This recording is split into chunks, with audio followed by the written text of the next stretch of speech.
বলিউডে স্বজনপ্রীতি একটি বহুল সমালোচিত ও বিতর্কিত বিষয়।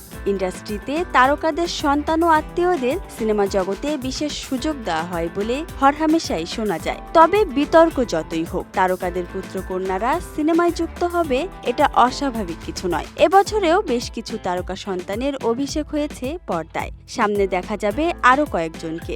আজকের প্রতিবেদনে জানাবো সেসব তারকা সন্তানের খবর। বড় পর্দায় পা রাখতে চলেছেন অক্ষয় কুমারের ভাগ্নি সিমার। অমিতাভ বচ্চনের নাতি অগস্ত্য নন্দর বিপরীতে জুটি বেঁধে হিন্দি ছবিতে অভিনয় করতে দেখা যাবে সিমাকে। শ্রীরাম রাঘবনের পরিচালনায় 21 ছবিতে অভিনয়ের মাধ্যমে হাতেখড়ি হবে সিমারের। আরিয়ান খান নেটফ্লিক্সের series the bads of Bollywood দিয়ে অভিষেক করেছেন শাহরুখ পুত্র আরিয়ান, যেখানে তিনি পরিচালনা করেছেন, চিত্রনাট্যও লিখেছেন। সিরিজটি এবছর বিশ্বব্যাপী নেটফ্লিক্সে মুক্তি পায় এবং এটি ব্যঙ্গাত্মক অ্যাকশন কমেডি ড্রামা। এই সিরিজে তিনি একটি নতুন ব্র্যান্ড চালু করেছেন এবং এতে গায়ক হিসেবেও আত্মপ্রকাশ করেছেন।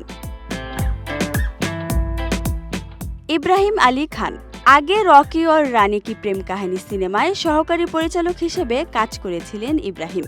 অভিনেতা হিসেবেও অভিষেক হয়েছে সাইফ আলী খান এবং অমৃতা সিং এর পুত্রের। করণ জোহরের সারেজামিন সিনেমায় দেখা যায় তাকে।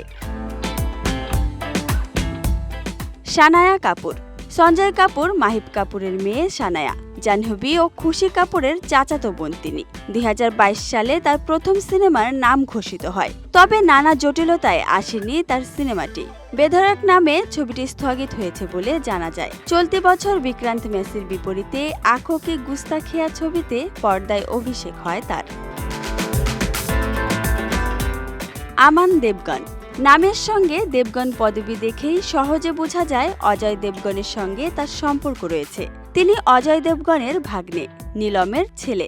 রাশা থাডানের সঙ্গে অভিষেক কাপুরের আজাদ সিনেমা দিয়ে অভিষেক হয়েছে তার। সঙ্গে এ ছবি দিয়েই বড় পর্দায় অভিষেক ঘটেছে রাভিনা ট্যান্ডনের কন্যা রাশা থাডানের। আহান পান্ডে চাঙ্কি পান্ডের ভাই চিক্কি ওরফে ব্যবসায়ী অলোক শারদ পান্ডে ও ডিন পান্ডের ছেলে আহান এবছর সাইয়েরা সিনেমায় ঝড় তুলেছেন অনন্যা পান্ডের চাচাতো ভাই আহান পান্ডে। সদ্য অভিষেক হওয়া এসব তারকা সন্তানেরা ভবিষ্যৎ বলিউড ইন্ডাস্ট্রিতে রাজত্ব করতে পারে বলে মনে করছেন অনেকেই। তাই বলাই যায়, নতুন প্রজন্মের এই তরুণ তারকাদের অপেক্ষায় আছে Bollywood. Desk report, Dhaka express.